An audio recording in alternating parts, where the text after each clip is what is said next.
Good morning, ladies and gentlemen. This Sunday morning. You know, this is coming real close to November, and this is the day when poor people are supposed to have their SNAP benefits cut off. I think this relates to food substance. Now, I noticed during this here problem revealing itself, I heard white people who are on SNAP programs say things I never heard black people say.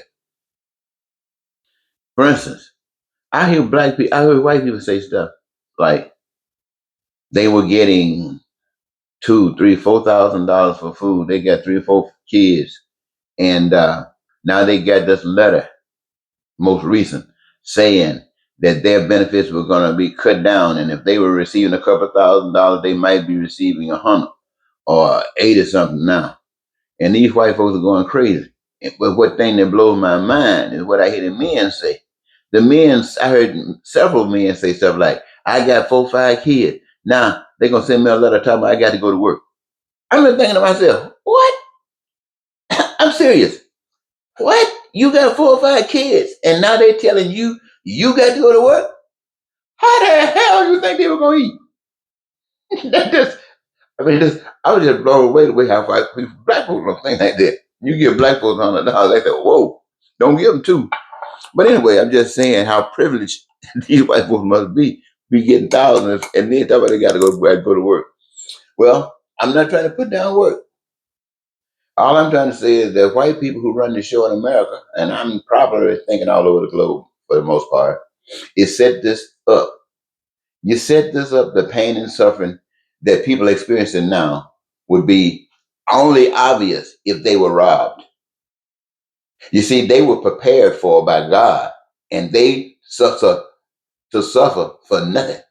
Food, clothing, shelter, education, healthcare, transportation, anything made by the hands of man was designed that way so that people that live on earth can have what men have made amongst themselves.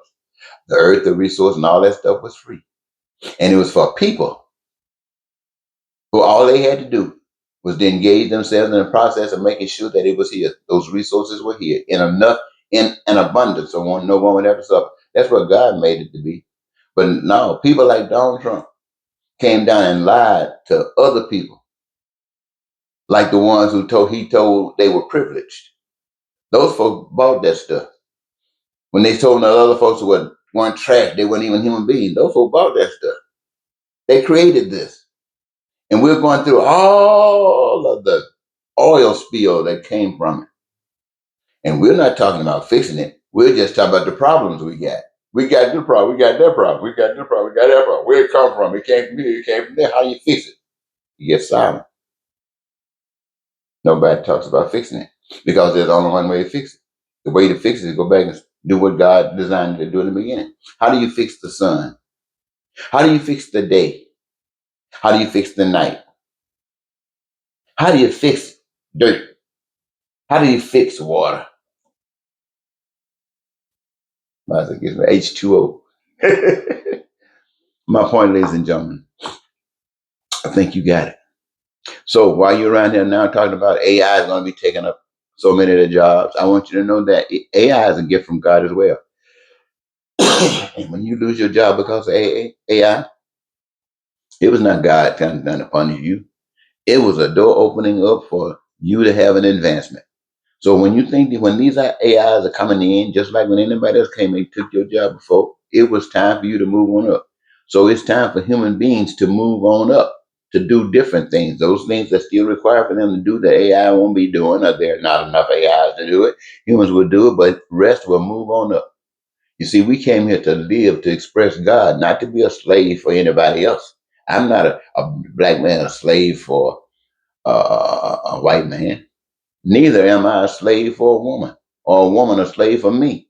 We got different purposes for being here, and they all are to satisfy God's plan. And if we happen to connect in such a way that we can get some benefit from it, right on with the right on. So I'm saying, I'm really sorry that white folks feel the way they feel, but ain't nothing I can do. I've done here for 40 years telling you that God prepared the world for you so you can live in heaven, like you're in heaven. And you haven't accepted it yet, because for you to accept that means you got to accept that black folks are people too. and you can't do that. So the pain and suffering that you didn't know that you were benefiting from, now you do know you're benefiting from it. It's not going into place. You will receive it till Donald Trump leads you to hell. And people like Donald Trump and these rich people who don't give a damn about you will take your ass to hell as long as you're blind enough to think that you are better and superior to other people. Don't work like that. You better make a change if you want to change.